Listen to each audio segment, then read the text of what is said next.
अच्छा तो जनाब आज की क्लास में हम करेंगे स्टैट्स के पास पेपर जो हमने किए थे लास्ट क्लास में और हम कम्प्लीटली नहीं कर पाए थे। हमने एक सवाल ही किया था इंट्रोडक्शन के साथ। तो अब हम आगे के कुछ और क्वेश्चंस को देखेंगे जिसके अंदर हम उसको और मजीद सीख सकें और जान सकें कि हमें और क्या करना है। ठीक है, तो अब ये जो क्वेश्चन है मेरे पास इस वक्त स्क्रीन पे दिया हुआ है, इसके अंदर उसने ये कहा है कि Janice is playing a computer game, she has completed a level 1 and level 2। To finish the game she is allowed at most 2 attempts at any level. मतलब उसको हर लेवल के ऊपर कम से कम दो, ज़्यादा से ज़्यादा 2 अटेम्प्ट्स मिलेंगे उसको सॉल्व करने के लिए, मतलब लेवल क्रॉस करने के लिए।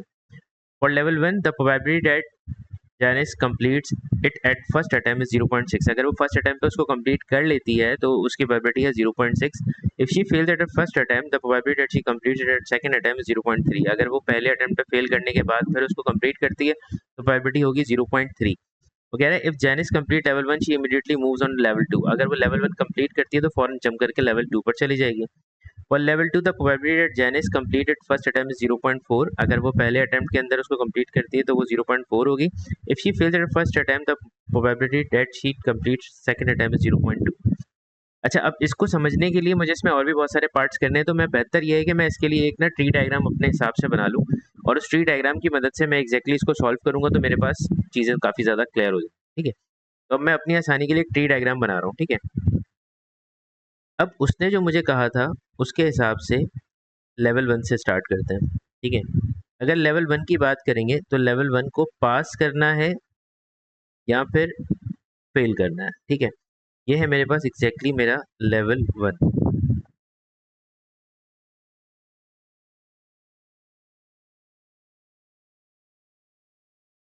अब इसके बाद एक काम हो सकता है कि अगर वो लेवल 1 को पास करे तो पास करने के बाद वो एग्जैक्टली डायरेक्टली चली जाएगी किसके ऊपर, लेवल 2 के ऊपर। अच्छा, अब लेवल 2 के अंदर भी ऑप्शंस हैं आपके पास ना। लेवल 2 को उसने पहले अटेम्प्ट में पास किया या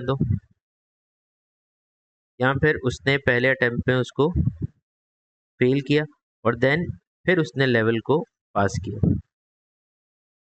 राइट, इसी तरीके से अगर वो लेवल 1 फेल करती है तो लेवल 1 फेल करने के बाद फिर उसको नेक्स्ट अटेम्प्ट दोबारा ट्राई करना पड़ेगा, पास और फेल का, यानी कि फिर उसे पास करना होगा और या फिर वो मोस्ट प्रोबेबली फेल करेगी उसको। सही है, फेल करेगी तो गेम खत्म हो जाएगा, पास करेगी तो वो आगे जाएगी मजीद लेवल 2 की तरफ।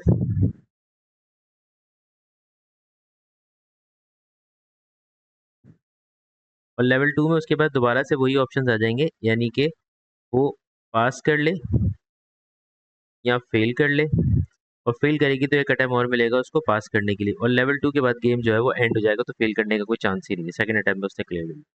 अब इसके हिसाब से इसकी प्रोबेबिलिटीज़ को यहाँ पे प्लेस कर देते हैं। तो अगर प्रोबेबिलिटीज़ को मैं यहाँ पे प्लेस करूँगा, फॉर एग्जाम्पल लेवल 1 को पास करने की प्रोबेबिलिटी थी 0.6।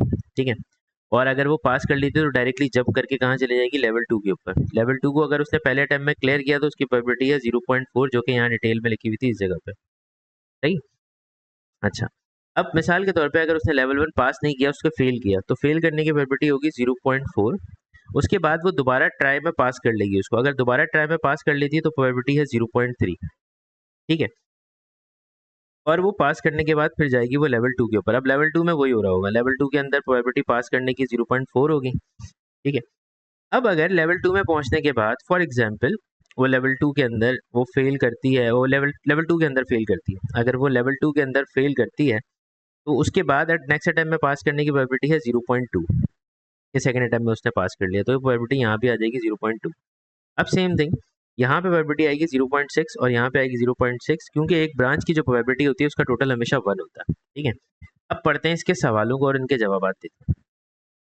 पहले पार्ट में उसने पूछा है कि show that the probability that Janice moves on level 2 is 0.72। कि आपको प्रोबेबिलिटी बतानी है लेवल 2 की कि अगर वो मूव करती है लेवल 2 की तरफ तो उसका जो आंसर है वो एग्जैक्टली होना चाहिए 0.72। तो लेवल 2 पर पहुंचने के 2 अटेम्प्ट्स मुझे इस वक्त नजर आ रहे हैं जो मैं देखता हूँ। क्या कि पहले वो लेवल 1 को पास कर लेती है और पास करके डायरेक्टली लेवल 2 पे चली जाती है, तो पहली ब्रांच तो ये वाली है, इसमें सिर्फ एक ही प्रोबेबिलिटी है 0.6। ठीक है, अगर वो लेवल 1 को फेल करती है और उसके बाद पास करती है तो वो लेवल 2 पे पहुंच जाएगी, यानी कि दूसरी ब्रांच जो है लेवल 2 तक पहुंचने की एक ये वाली है और एक ब्रांच जो है वो ये वाली है। तो इसका मतलब मेरे पास ब्रांचेस की प्रोबेबिलिटी हमेशा ऐड होती है, तो एक ब्रांच पे जो प्रोबेबिलिटी मुझे इस वक्त नजर आ रही है that is exactly 0.6, then plus, अब उसके बाद 0.4 मल्टीप्लाई बाय 0.3, दूसरा चांस जो था वो 0.4 से होते हुए जाने का था। तो इस वक्त ये हो जाएगा 0.6 प्लस, और 0.4 इंटू 0.3 होता है मेरे पास 0.12। तो ये हो जाएगा मेरे पास 0.12, जो कि बराबर हो जाएगा 0.72। ठीक है। पार्ट बी के अंदर, पार्ट बी में वो ये कह रहा है find the probability that Janice finishes the game. आपको प्रोबेबिलिटी बतानी है जेनिस ने गेम को फिनिश कर दिया। अच्छा, अब गेम फिनिश करने के चांसेस क्या हो सकते हैं? पहला पास किया, डायरेक्टली लेवल 2 पे गई, और फिर दूसरा भी पास कर लिया पहले अटेम्प्ट के अंदर, एक ब्रांच तो ये हो गई। ठीक है, इसको लिख देते हैं यहाँ पे 0.6 मल्टीप्लाई बाय 0.4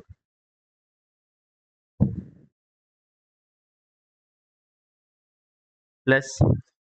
अब यहीं से एक और ब्रांच हो सकती है कि पहले लेवल को पास किया और फिर दूसरे लेवल को उसने फेल किया और देन फिर पास किया, यानी कि एक ब्रांच आपको ये वाली मिल गई, इस पे जितनी प्रोबेबिलिटीज है वो सारी मल्टीप्लाई हो जाएगी, यानी कि 0.6 मल्टीप्लाई बाय 0.6 मल्टीप्लाई बाय 0.2। ठीक है, देन आ जाए प्लस।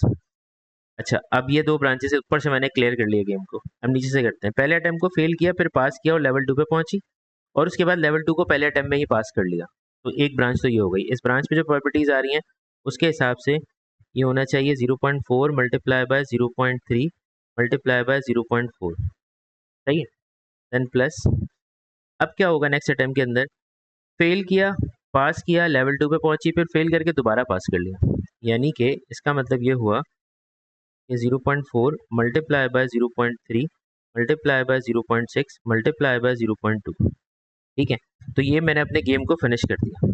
फेल के बाद दोबारा फेल नहीं हो सकता था, तो गेम तो वैसे ही फिर फेल के बाद तो सेकंड अटेम्प्ट नहीं मिलेगा, उसकी प्रोबेबिलिटी हमें चाहिए भी नहीं। ठीक है, उसने गेम खत्म किया लेवल, दोनों लेवल्स को क्रॉस करते हुए। तो पहले वाला जो असम्पशन है वो हो जाएगा 0.24 plus 0.6 multiply by 0.6 multiply by 0.2, ये हो जाएगा मेरे पास 0.072। 0.4 मल्टीप्लाई बाय 0.3 मल्टीप्लाई बाय 0.4, ये हो जाएगा 0.046।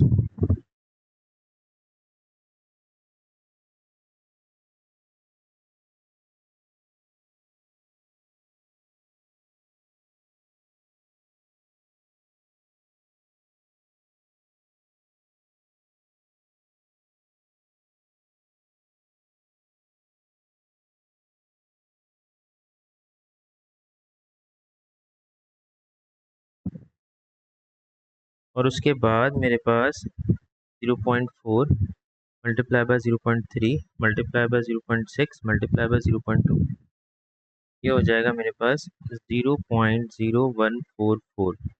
और अब जब मैं इन सबको प्लस करूँगा,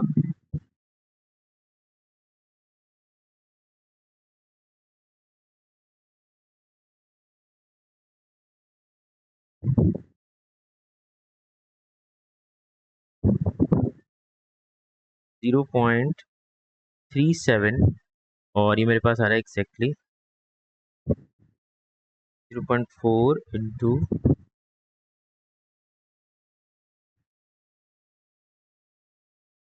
पहली ब्रांच हमारी यहाँ से मुकम्मल हो गई, दूसरी ब्रांच हमारी हो गई यहाँ से मुकम्मल, तीसरी ब्रांच हमारी हो गई यहाँ से मुकम्मल, और उसके बाद हो गई ये वाली। तो 0.4 into 0.3 into 0.6 into 0.2, 0.44, 0.4 into 0.3 into 0.48, 0.24 plus 0.072 plus 0.048 plus 0.014, it is exactly 0.3744। ठीक है जनाब। नेक्स्ट पार्ट में वो क्या पूछ रहा है मुझसे? नेक्स्ट पार्ट में उसने मुझसे कहा find the probability that Janice fails exactly one attempt given that she finishes the game. अब वो फेल हो रही है एक अटेम्प्ट के अंदर, लेकिन वो अपना गेम जो है वो फिनिश कर रही है। ठीक है, अब सवाल क्या पैदा होता है, ये आपको दी हुई है कंडीशनल प्रोबेबिलिटी। ठीक है, इसको मैं मेंशन कर देता हूँ यहाँ पे,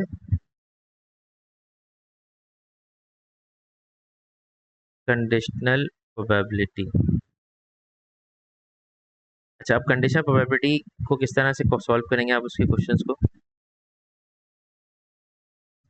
देखें, गिवन दैट के बाद जो होता है वो हमेशा नीचे आता है, तो she finishes the game. Finishes the game की प्रोबेबिलिटी आप ऑलरेडी निकाल चुके हैं, ठीक है। Finish the game. अच्छा, ये तो हो गई फिनिश द गेम की। ऊपर उसने कहा है find the probability fails exactly one attempt.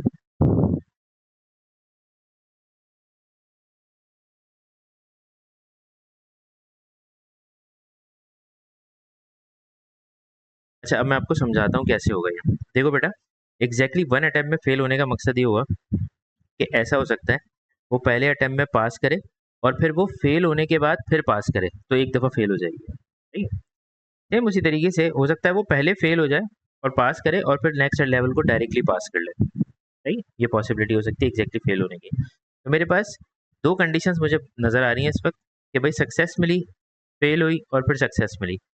तो मैंने यहाँ पे लिखा कि न्यूमरेटर में जो प्रोबेबिलिटी आनी चाहिए वो कौन कौन सी होनी चाहिए, सक्सेस, फेलियर और सक्सेस प्लस। और जो दूसरी प्रोबेबिलिटी मुझे समझ में आ रही है कि होनी चाहिए न्यूमरेटर के अंदर, वो है पहली फेल सक्सेस देन सक्सेस,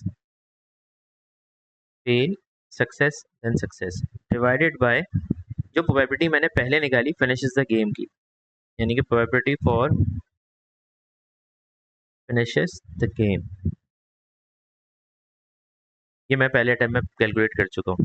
अच्छा, अब यहाँ के लिए मैं सक्सेस फेलियर और सक्सेस फेलियर और सक्सेस की ये ब्रांच है, तो ये और ये मल्टीप्लाई हो जाएंगे, 0.6 0.6 0.2 plus failure success and success 0.4 0.3 और 0.2 और नीचे जो है वो 0.3744 आ जाएगा। 0.6 into 0.6 into 0.2 it's exactly 0.072 plus 0.4 into 0.3 into 0.2 is exactly 0.024 and divided by 0.3744 072 plus 0.024, numerator हमारे पास आ रहा है 0.096 divided by 0.3744, 0.096 divided by 0.3744 is exactly 0.2564। तो जनाबे वाला ये मेरे पास एग्जैक्टली प्रोबेबिलिटी आ रही है कि अगर वो इस कंडीशन के थ्रू मूव ऑन करता है, तो जो मुझे इस वक्त समझ में आ रहा है एग्जैक्टली कि वो इस कंडीशन के थ्रू मूव ऑन करेगा। एक सेकंड, ये 0.2 कैसे लिख दिया मैंने, ओ आई एम सो सॉरी, 0.2 नहीं हो सकता, ये पास करने के लिए उसके पास जो था यहाँ पे फिर 0.43 और 4 और 4 3 और 4, इट्स नॉट 2 एग्जैक्टली, तो ये हो जाएगा मेरा 0.4 इंटू 0.3 इंटू 0.4 0.048 0.072 प्लस 0.048, तो ये हो रहा है मेरे पास 0.12 0.37 0.3205, राइट, 3205 विच इज अप्रॉक्सीमेटली 0.321।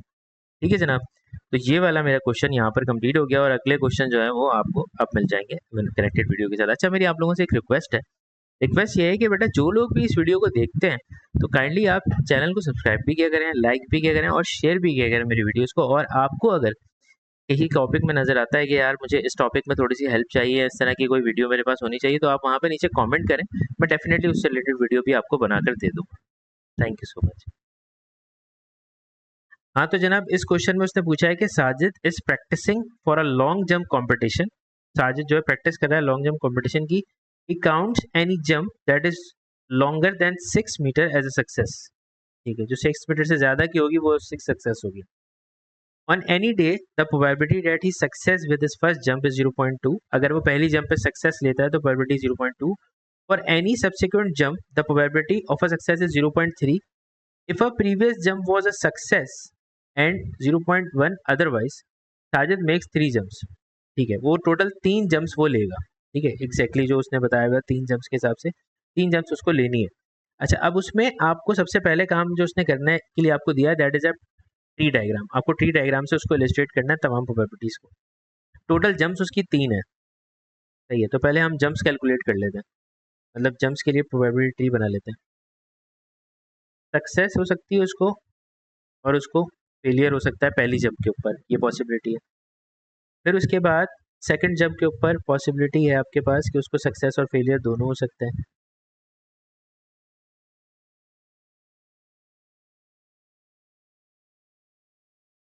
फिर दोबारा सक्सेस और फेलियर, और फिर थर्ड जंप के लिए सक्सेस और फेलियर दोनों।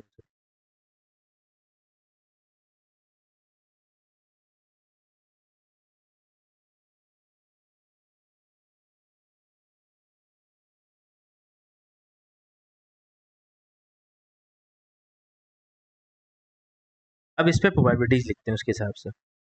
सबसे पहले उसने ये बोला है कि the probability that he success with the first jump is 0.2। अगर वो पहली छलांग लगाएगा और उसमें सक्सेस मिल रही है तो वो प्रोबेबिलिटी है 0.2, तो फेलियर उसका 0.8 कहलाएगा।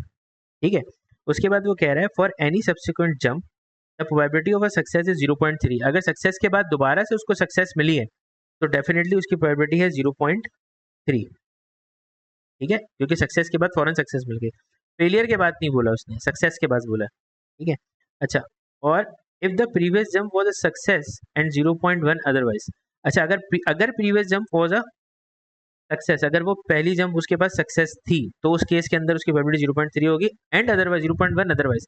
अगर वो फेलियर से सक्सेस पे जा रहा है तो प्रोबेबिलिटी होगी 0.1। तो यहाँ पर आपके पास जो रिमेनिंग प्रोबेबिलिटी है वो 0.7 हो जाएगी, और यहाँ पे हो जाएगी 0.9। और आगे क्या कह रहा है, साजिद मेक्स 3 जंप्स। तो यानी कि अगर उसको सक्सेस के बाद अगर सब्सिक्वेंटली दोबारा सक्सेस मिली है तो वो प्रोबेबिलिटी उसके पास अगेन 0.3 होनी चाहिए। ठीक है, और अगर उसको फेलियर के बाद सक्सेस मिली है तो प्रोबेबिलिटी 0.1 होनी चाहिए। ठीक है, तो यहाँ फेलियर हो गया, फेलियर के बाद सक्सेस मिलेगी तो 0.1 आ जाएगी उसकी प्रोबेबिलिटी, और ये हो जाएगा 0.9, और ये हो जाएगा 0.7। इसी तरीके से यहाँ पे अगर मैं देखता हूँ कि भाई यहाँ पे उसको फेलियर के बाद सक्सेस मिली और सक्सेस के बाद मतलब अगेन सक्सेस मिली है, तो प्रोबेबिलिटी 0.3 होनी चाहिए सब्सिक्वेंट जंप, मतलब उसके बाद की जो जंप है उस पर सक्सेस है। बस आपको ऐसे याद रखना है कि पहले सक्सेस थी, यानी कि पहले सक्सेस है और दोबारा सक्सेस मिली है तो 0.3, पहले फेलियर था और फिर सक्सेस मिली है तो 0.1। ठीक है, अब पहले फेलियर के बाद सक्सेस आ रही है तो 0.1, और यहाँ पे हो जाएगी 0.9। ये आपने ट्री बना लिया उसका। अब वो आपसे कह रहा है नेक्स्ट पार्ट में, कह रहा है कि भाई find the probability that Sajid has exactly one success given that he has at least one success. ठीक है, गिवन दैट की प्रोबेबिलिटी है टोटल। अब उसने आपसे क्या पूछा है वो जरा समझिएगा। मैं इसको, ये जो मेरे पास आउटकम्स है मैं इनको लिख रहा हूँ ताकि आपको इस बात का मतलब समझ में आ जाए। इसमें क्या है, तीनों सक्सेस है। इसमें क्या है, दो सक्सेस है और एक फेलियर है। इसमें सक्सेस फेलियर और सक्सेस है। इसमें सक्सेस फेलियर और फेलियर है। और इसमें फेलियर सक्सेस और सक्सेस है। फेलियर सक्सेस एंड फेलियर है। और यहाँ पे फेलियर फेलियर और सक्सेस है। यहाँ तीनों में फेलियर है। जैसा कि हमने ये समझा है और हम ये बात जानते हैं कि when we are discussing about the conditional probability, जो पार्ट बी के अंदर जो उसने मुझे दिया है ना वो एग्जैक्टली दी है कौन सी प्रोबेबिलिटी, कंडीशनल प्रोबेबिलिटी। ठीक है, it's for part B and that was for part A. ये पार्ट ए का सॉल्यूशन था। तो पार्ट बी के लिए जब कंडीशनल प्रोबेबिलिटी दी है तो गिवन दैट के बाद जो है उसे डिनोमिनेटर में आना चाहिए। तो ये वाली गिवन दैट के बाद की प्रोबेबिलिटी है। और न्यूमिनेटर में क्या आना चाहिए, न्यूमिनेटर में गिवन दैट से पहले वाला स्टेटमेंट आएगा। ठीक है, अच्छा, अब मैं इसको डिफाइन कैसे करूंगा प्रोबेबिलिटी के अंदर कि भाई मुझे लिखना भी तो है, मुझे नंबर भी तो पूरे चाहिए। तो प्रोबेबिलिटी में न्यूमिनेटर जो डिफाइन होगा वो कैसे डिफाइन होगा, एग्जैक्टली वन सक्सेस।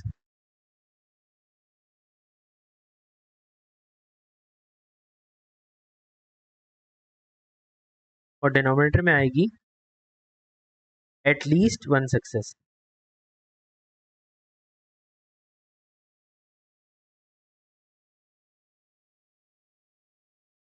ठीक है, तो डिनोमिनेटर तो मेरा ऐसे डिफाइन हो जाएगा कि at least one success. At least one success का मतलब ये हुआ कि उसको सारे आउटकम्स लेने होंगे। कौन कौन से लेने होंगे मैं बता देता हूँ आपको। एटलीस्ट वन सक्सेस का मतलब है कि एक और एक से ज़्यादा सक्सेस इस वाले में मिली है उसको, इस वाले में मिली है, इस वाले में मिली है, इस वाले में मिली है, इसमें, इसमें और इसमें, ये सारी एटलीस्ट 1 सक्सेस की हैं। ठीक है, तो इसका मतलब इतनी सारी प्रोबेबिलिटीज़ मुझे ऐड करनी है। तो मैं एक काम करता हूँ कि अगर मुझे इतनी सारी प्रोबेबिलिटीज़ ऐड करने के लिए उसने दे दी एग्जामिनर ने, तो मैं ये ना करूँ कि मैं 1 में से probability of F F F minus कर दूँ। समझ में आई ये वाली बात? कि मुझे अगर ये सारे आउटकम्स की प्रोबेबिलिटी चाहिए, मतलब इसको छोड़ के सबकी चाहिए, तो मैं इसकी निकाल के 1 से माइनस करता हूँ तो मुझे ये सारी मिल जाएगी। क्या ख्याल है? ठीक है, तो डिनोमिनेटर तो क्रिएट कर लिया मैंने। अब उसने न्यूमिनेटर को क्रिएट करने के लिए जो अजम्पशन मुझे बताई थी उसमें उसने कहा था एग्जैक्टली 1 सक्सेस, एक सक्सेस होनी चाहिए। तो बेटा एक सक्सेस जो है वो मेरे पास एग्जैक्टली इस वाले बॉक्स पे एक सक्सेस आ रही है, एक सक्सेस इस वाले बॉक्स पे आ रही है और एक सक्सेस इस वाले बॉक्स पे आ रही है। तो यानी कि न्यूमिनेटर के लिए मुझे ये सारी प्रोबेबिलिटीज़ को आपस में ऐड ऑन करना होगा, यानी कि probability of F F S and probability of F S F and probability of S F F. ठीक है भाई, तो जब मैं इसको सॉल्व करूंगा तो पहले एफ एफ एस की देख लेते हैं। एफ एफ एस की प्रोबेबिलिटी कैलकुलेट करने के लिए ब्रांच पे जाना पड़ेगा, यानी कि इसका मतलब ये हुआ कि 0.8 multiply by 0.9 multiply by 0.1 plus दूसरी प्रोबेबिलिटी, इसको थोड़ा सा दूर करके लिखते हैं ताकि हमारा पूरा असम्पशन यहीं पे आ जाए। अच्छा, उसके बाद है प्रोबेबिलिटी एफ एस एफ की, तो उसकी प्रोबेबिलिटी लिखने के लिए मेरे पास होगा 0.8,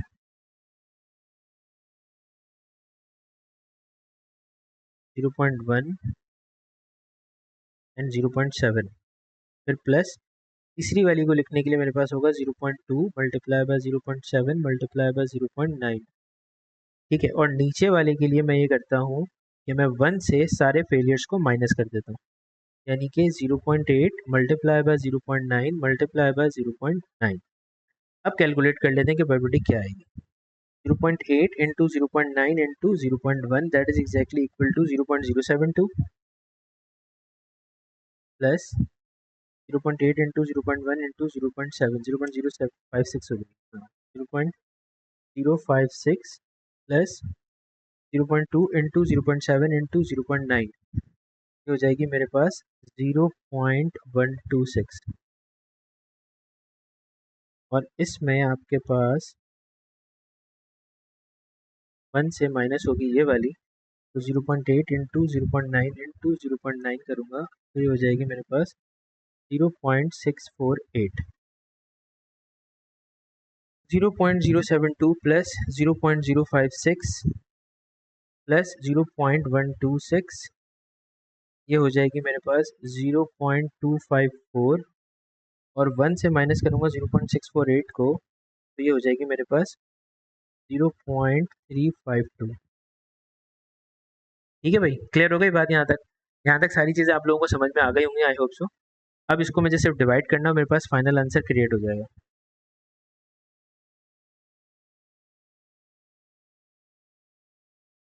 ये आ रहा है 0.722। ठीक है भाई, ये मेरे पास टोटल प्रोबेबिलिटी हो गई जो मुझसे उसने अटेम्प्ट मांगा था, उस अटेम्प्ट की टोटल प्रोबेबिलिटी हो गई 722।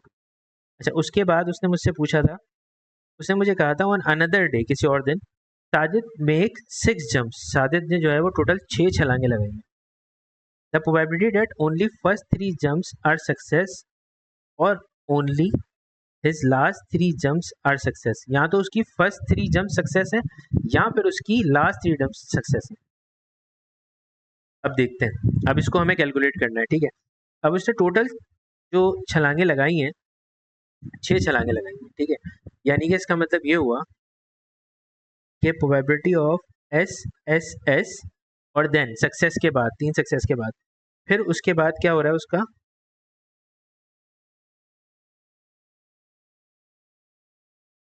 Probability that find the probability that only first 3 jumps are success और only his last 3 jumps are success. यानी कि इसका मतलब सक्सेस के बाद 3 फेलियर्स हैं, या फिर उसके लास्ट के 3 जो हैं वो सक्सेस है। फेलियर, फेलियर और फेलियर, सक्सेस, सक्सेस और सक्सेस, ये प्रोबेबिलिटीज है जिनको आपने ऐड करना है। तो probability of S S S F F F, इसको निकालने के लिए क्या करेंगे भाई, पहली सक्सेस जो अगर मैं देखता हूँ कि पहली सक्सेस उसकी होनी चाहिए, तो पहली सक्सेस का मतलब हुआ कि 0.2, फिर उसके बाद सब्सिक्वेंट 0.3 0.3, यानी कि 0.2 मल्टीप्लाई बाय 0.3 मल्टीप्लाई बाय 0.3, और उसके बाद बेचारे के साथ हो गई पनौती, और पनौती में वो होना शुरू हो गया, फेलियर पे चला गया।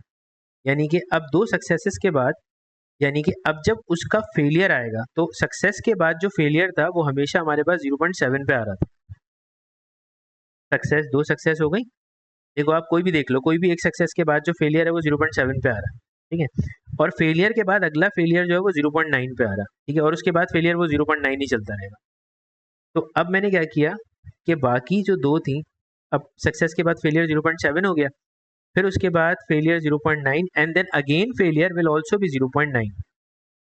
तो ये पहली अजम्पशन की प्रोबेबिलिटी होगी। दूसरे वाले में उसने क्या कहा है कि failure failure failure then success success और सक्सेस। तो भाई फेलियर फेलियर फेलियर, पहला फेलियर है 0.8, दूसरा फेलियर 0.9, फिर 0.9, तो 0.8 मल्टीप्लाई बाय 0.9 मल्टीप्लाई बाय 0.9। अच्छा, पहले फेलियर हो और फिर सक्सेस आ जाए, यानी कि फेलियर के बाद जब आप सक्सेस की तरफ जा रहे थे तो फेलियर से सक्सेस आने में 0.1 होता है, और अब सक्सेस के बाद अगली सक्सेस है, तो इसका मतलब ये हो जाएगा 0.3, और फिर ये हो जाएगा 0.3, ठीक है। तो इसकी प्रोबेबिलिटी निकाल लेते हैं और इसकी निकाल लेते हैं, और फिर उसके बाद दोनों प्रोबेबिलिटीज को आपस में हम ऐड कर देते हैं।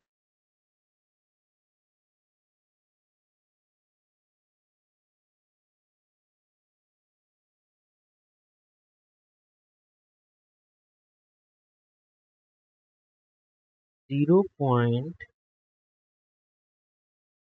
0100206, और इसमें है 0.8, 0.9, 0.9, 0.1, 0.3,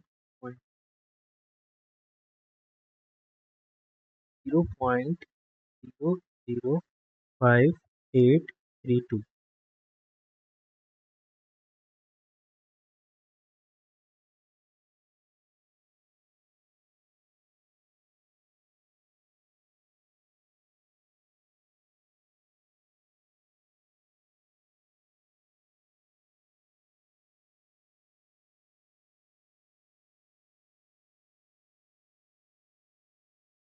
zero point zero one six zero three eight ठीक है जी, ये मेरा फाइनल आंसर हो जाएगा। Is that clear? समझ में आ गया? हाँ बच्चा लोग, ठीक है, अब अगले सवाल पे चलते हैं।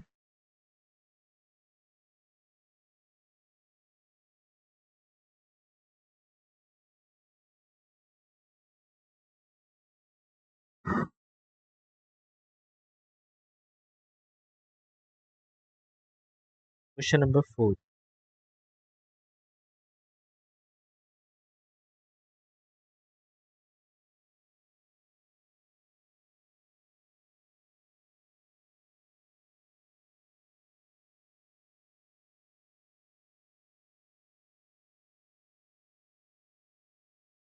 अच्छा जी, यहाँ पे क्या कह रहा है वो, कह रहा है each of 180 students at the college play exactly one of the piano, मतलब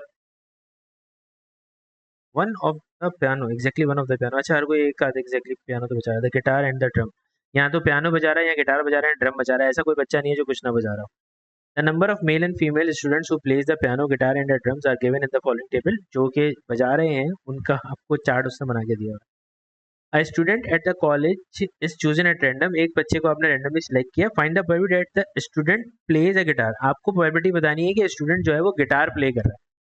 तो अब वो गिटार प्ले कर रहा है तो उसकी प्रोबेबिलिटी आपको एग्जैक्टली फिगर आउट करनी है, भाई गिटार बजाने वाले लोग थे कितने और टोटल लोग थे कितने। टोटल जो लोग थे वो तो आपके पास थे, एग्जैक्टली गिवन थे, वो 180 के बराबर है। और सिर्फ गिटार वाले, यानी कि आपको सिर्फ प्रोबेबिलिटी चाहिए पार्ट ए के अंदर किसकी, वो तमाम बच्चे जो इस वक्त गिटार बजा रहे हैं। तो गिटार बजाने वालों की तादाद है 44 प्लस 38, और टोटल बच्चे हैं 180।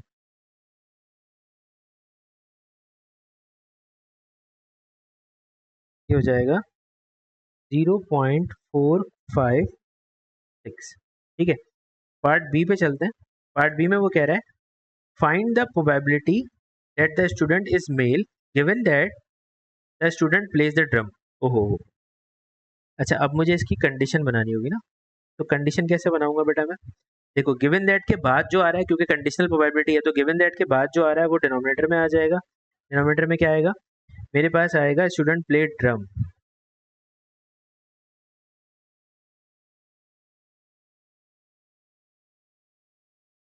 और ऊपर वाले केस में मुझे क्या लिखना पड़ेगा, मेल्स पहले,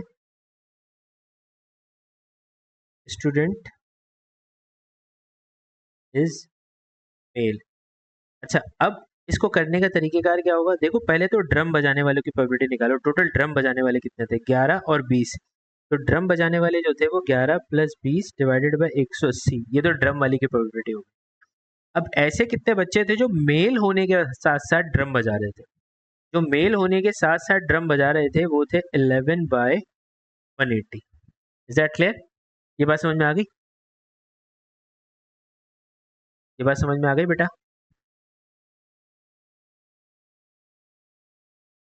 तो 180 से 180 चला जाएगा, 11 डिवाइडेड बाय 11 प्लस 20, ये हो जाएगा 11 और 2 और 1 3, 31। तो 11/31,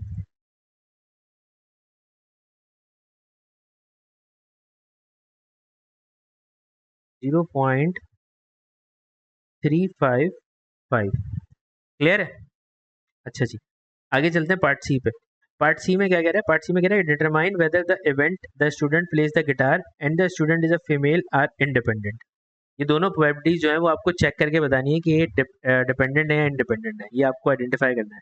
तो इंडिपेंडेंट आइडेंटिफाई करने के लिए मैंने आपको सिखाया था कि जब इंडिपेंडेंट आइडेंटिफाई करेंगे आप, उसने गिटार दिया है ना, the student plays the guitar and the student is female are independent, female होने के साथ साथ गिटार बजाएगी।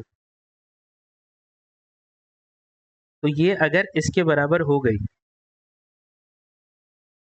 तो ये इंडिपेंडेंट है, और अगर नहीं होती तो इंडिपेंडेंट नहीं है। ठीक है, तो पहले निकाल लेते हैं प्रोबेबिलिटी ऑफ फीमेल। भाई फीमेल कितनी थी, फीमेल थी मेरे पास टोटल 42 प्लस 38 प्लस 20, फीमेल थी टोटल 100। तो फीमेल होने की जो प्रोबेबिलिटी है वो हो जाएगी मेरे पास 100/180। प्रोबेबिलिटी ऑफ गिटार, गिटार बजाने वाले लोगों की जो तादाद थी उसकी प्रोबेबिलिटी आई थी मेरे पास 44 प्लस 38, तो इट मीन्स 82/180। ठीक है, अब फीमेल होने के साथ वो गिटार भी बजाएगी, उसकी प्रोबेबिलिटी क्या है कि वो फीमेल भी है और गिटार भी बजा रही है, तो वो है टोटल 38। अब अगर ये मेरी अजम्पशन पूरी हो जाती है तो इसका मतलब करेक्ट है, और अगर नहीं होती तो इसका मतलब अनकरेक्ट है। तो अब मैंने यहाँ लिखा लेफ्ट साइड के ऊपर 38/180, और दूसरी साइड पे मैंने लिखा एग्जैक्टली 100/180 मल्टीप्लाई बाय 82/180। तो 38/180 जो होता है हमारे पास वो होता है एग्जैक्टली 0.211 रिकरिंग, और 100 multiply by 82 divided by 180 into 180 actually 0.253। इसका मतलब ये दोनों एक दूसरे के बराबर नहीं है, तो मैं ये कह सकता हूँ कि प्रोबेबिलिटीज आर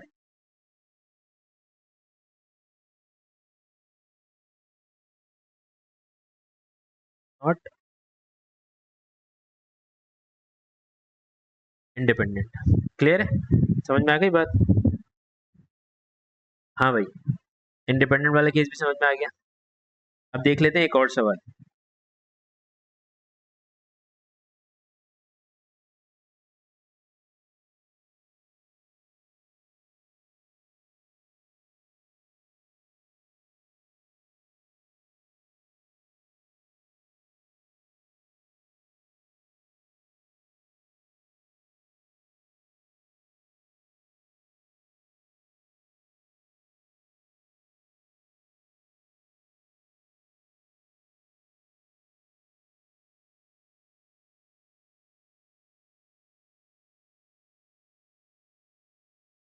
अच्छा जी, फॉर हर बेड टाइम ड्रिंक टूकी has either a chocolate, tea और milk with the probabilities of this this and this. यानी कि इसका मतलब ये हुआ कि अगर वो ड्रिंक करती है तो प्रोबेबिलिटी जो है उसके पास आ रही है बेड टाइम से पहले 0.45, और अगर वो सूखी, सूखी क्या चीज़ होती है भाई, 0.35, और अगर वो चॉकलेट, ओहो, ड्रिंक क्यों लिख दिया मैंने, सॉरी। सुकी की बात हो रही थी ब्रो। शिट, सुकी की बात हो रही थी। सुकी यहाँ तो चॉकलेट लेगी, बट ये है, ये वाली है उसकी टी की, और ये वाली है उसके मिल्क की। मैं सो रहा हूँ, सब भी सो रहे हैं मेरे साथ। उसके बाद में क्या पूछा उसने, when she has a chocolate the probability that she has a biscuit is 0.3। अच्छा, अगर वो चॉकलेट लेती है और बिस्किट लेगी तो उसकी प्रोबेबिलिटी 0.3 है। When she has a tea the probability that she has a biscuit is 0.6। When she has a milk she never has a biscuit, अगर वो मिल्क लेगी तो उसके साथ वो बिस्किट नहीं लेगी। फाइंड द प्रोबेबिलिटी दैट सुकी has T given that she does not have the biscuit. उसके बाद बिस्किट नहीं होगा। तो अब अब आपको ये कंडीशनल प्रोबेबिलिटी का क्वेश्चन है। तो अब इसको अगर मैं सिंप्लीफाई करता हूँ तो नीचे डिनोमिनेटर में आएगा does not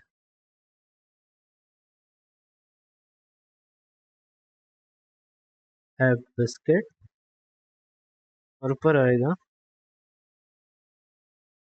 she took T. अच्छा जी, अब डज नॉट हैव बिस्किट का मतलब क्या होगा? डज नॉट हैव बिस्किट का मतलब क्या होगा कि बिस्किट वो किस सूरत में लेती है? When she has a milk she never has a biscuit, अगर वो मिल्क लेती है तो उसके बाद उस वक्त उसके पास बिस्किट नहीं होगा। ठीक है, तो बिस्किट ना होने की प्रोबेबिलिटी किस किस कॉम्बिनेशन में आप निकाल सकते हैं? एग्जैक्टली ये क्वेश्चन होगा, जो सेम सवाल होगा कि बिस्किट ना होने की प्रोबेबिलिटी क्या क्या हो सकती है। She has a biscuit is 0.3। अच्छा, चॉकलेट के बाद, अगर चॉकलेट के बाद होता है, चॉकलेट के बाद बिस्किट होगा तो 0.3 है। और when she has a tea the probability she has a biscuit is 0.6। When she has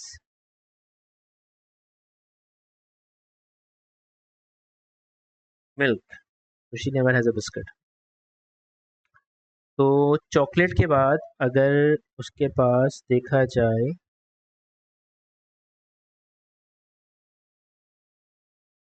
अगर वो चॉकलेट लेती है और उसके बाद बिस्किट नहीं लेगी तो 0.7 हो जाएगा। ठीक है, और अगर उसके साथ फिर दूसरे अटेम्प्ट के अंदर ये पॉसिबिलिटी है कि वो अगर 0.35 यानी कि मेरा टी लेती है, तो टी लेने के बाद अगर उसके पास बिस्किट नहीं होगा तो वो 0.7 हो जाएगी, प्लस, और अगर वो उसके साथ और क्या चीज़ थी आखिरी वाली, मिल्क, मिल्क लेती है और उसके साथ बिस्किट नहीं लेगी तो 0.7 हो जाएगा। ठीक है, ये तो बिस्किट ना लेने की प्रोबेबिलिटीज़ मैंने निकाल ली। अच्छा, 0.2 के बाद तो बिस्किट ना है ही नहीं ना, वो तो छोड़ दो, तो है ही नहीं, 0.2 अकेला है। ठीक है, ये सारी प्रोबेबिलिटीज़ मैंने निकाल ली। अच्छा, ऊपर जो प्रोबेबिलिटी आएगी वो आएगी कि उसने चाय लिया, तो चाय लेने के बाद अगर उसने बिस्किट नहीं लिया,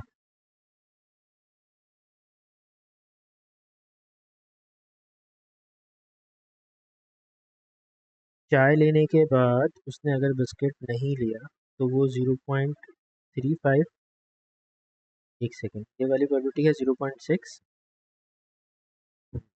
और चाय लेने के बाद नहीं लिया तो वो हो जाएगी 0. नहीं लिया, यहाँ भी नहीं लिया ना उसने,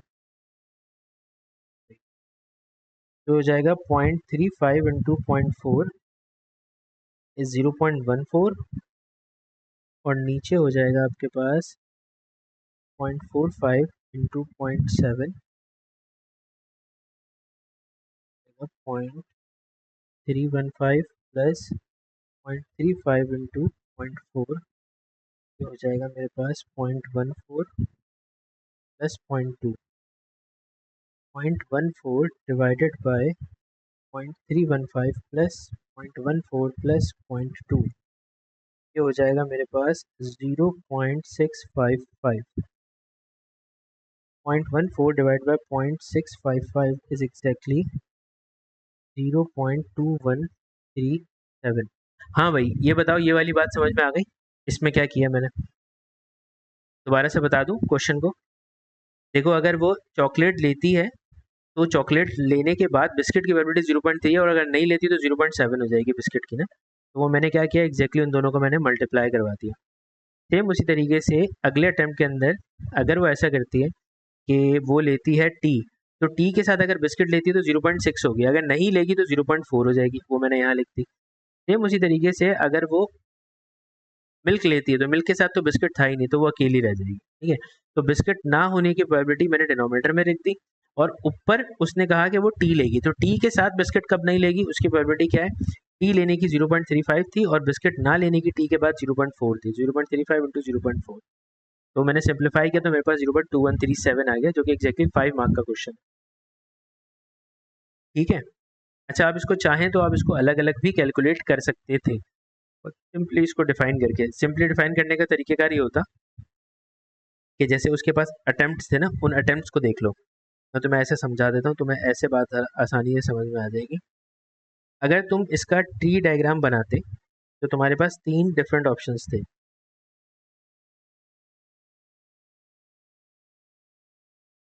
जैसे पहले वाले में क्या था, चॉकलेट, दूसरे वाले में क्या था तुम्हारे पास, टी, और फिर था तुम्हारे पास मिल्क। ठीक है, ये 3 चीज़ें तो वो लेगी ही लेगी। उसके बाद अगर वो बिस्किट लेती है या नहीं लेती,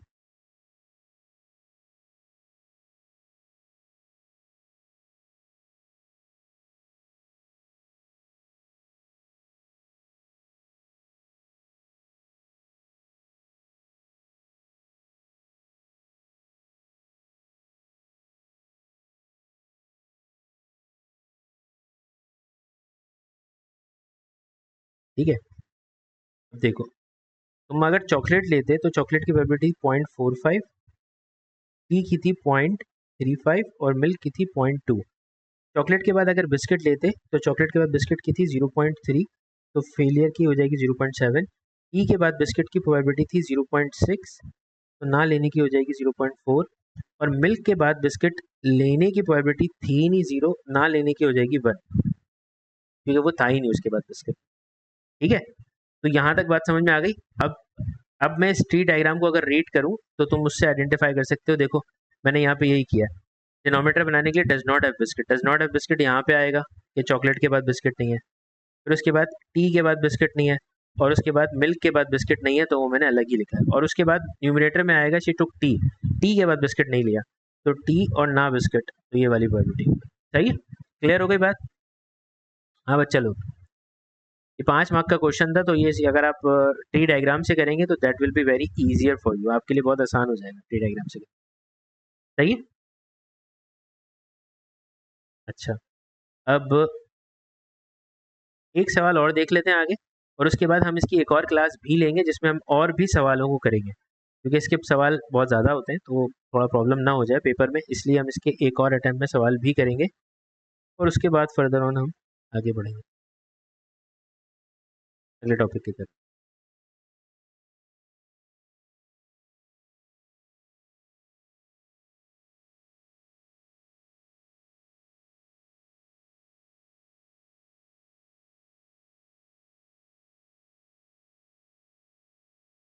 अच्छा जी, अब उसने यहाँ पे आपको सब कुछ बनाकर दे दिया, और सब कुछ बनाने के बाद उसने आपसे पूछा क्या है, उसने आपसे कुछ चीज़ें पूछी हैं बड़ी अहम अहम, जैसे कि पहले उसने कहा complete the tree diagram below giving the remaining 4 probabilities in the terms of x. अच्छा एक्स के टर्म्स में निकाल लिए। पहले उसने कहा कि बॉक्स ए कंटेन 6 रेड बॉल, बॉक्स ए के अंदर 6 रेड बॉल्स हैं, बॉक्स एंड 4 ब्लू बॉल्स, और बॉक्स बी के अंदर एक्स रेड बॉल्स हैं और 9 ब्लू बॉल्स हैं।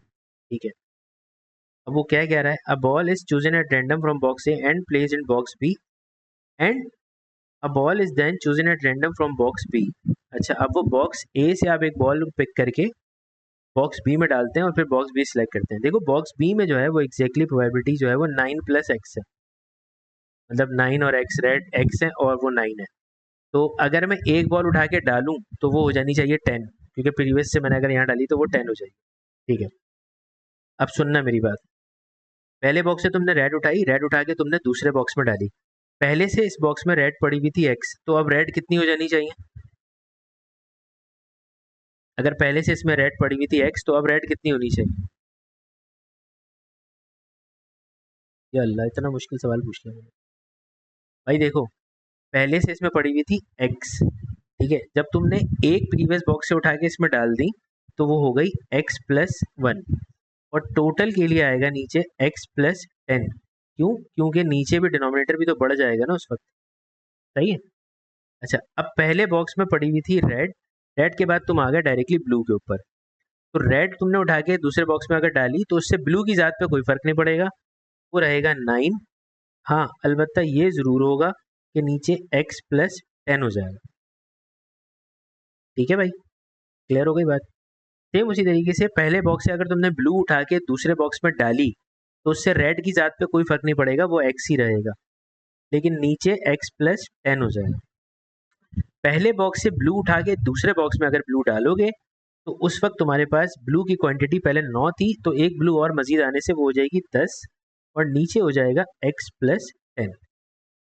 ठीक है, अच्छा अब देख लेते हैं आगे। उसने कहा show that the probability both balls chosen are blue, दोनों की दोनों जो ब्लू सिलेक्ट की गई थी उसकी प्रोबेबिलिटी है कौन सी वाली, ये वाली।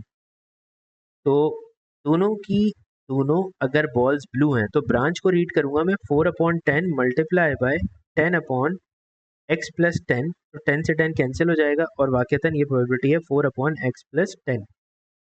अगले पार्ट में वो कह रहा है आपसे it is given that the probability that both ball chosen are blue is 1/6।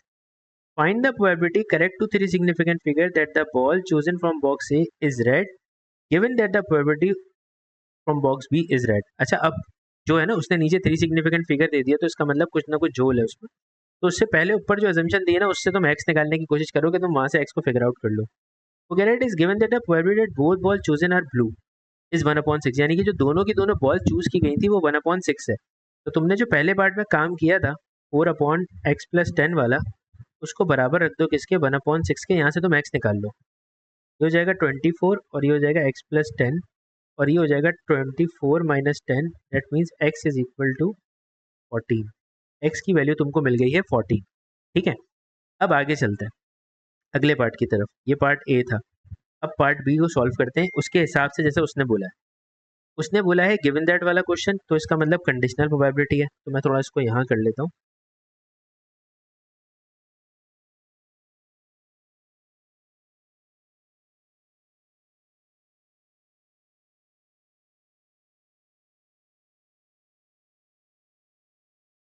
सबसे पहले अपनी अटेंशन बनाते हैं। Given that the ball chosen from box B is red, denominator में आना चाहिए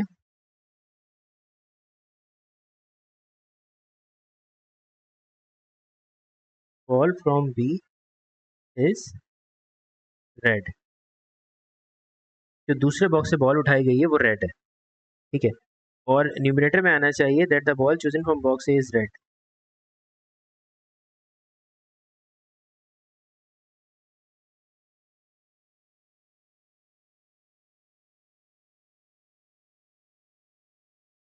from box B is red. अब बॉक्स बी से रेड बॉल आने के कितने चांसेस थे तुम्हारे पास? एक तो ये वाली पॉसिबिलिटी थी, इसमें बॉक्स बी से रेड बॉल आ रही थी, और इसमें एक इसमें भी बॉक्स बी से रेड बॉल आ रही थी। तो ये दोनों प्रोबेबिलिटीज प्लस हो जाएंगी, यानी कि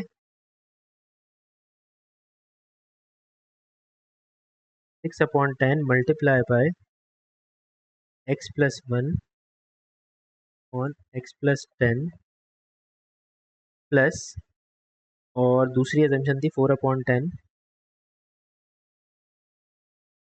मल्टीप्लाई बाय x/x+10। ठीक है, अच्छा अब बॉल फ्रॉम ए, ये मैं लिखना भूल गया, ball from A is red. Numerator discover करना है कि ball from A is red. A वाले से जो है तुम्हारे पास रेड बॉल पिक हुई हो, तो बेटा तुम जब ए वाले से रेड बॉल को पिक करोगे तो ए वाले से रेड बॉल पिक करने के लिए तुम्हारे पास क्या अजम्पशन होगी? ए वाले से रेड बॉल पिक करनी है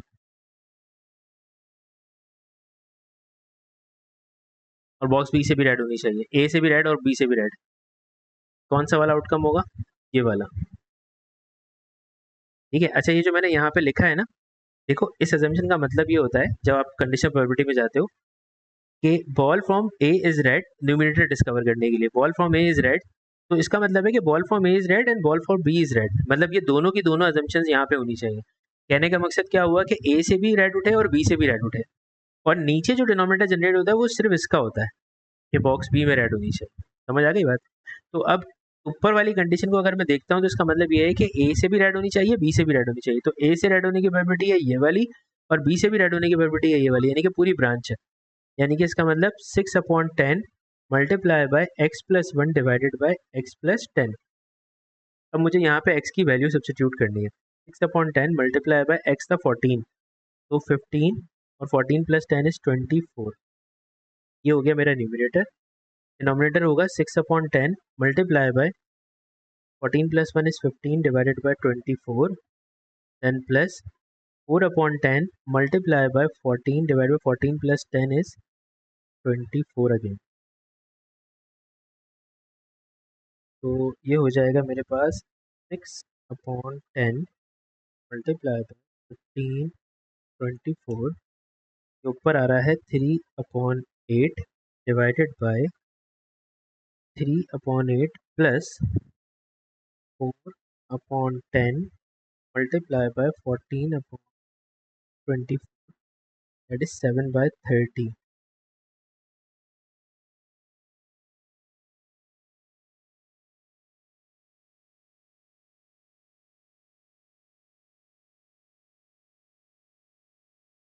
इट्स 45/73।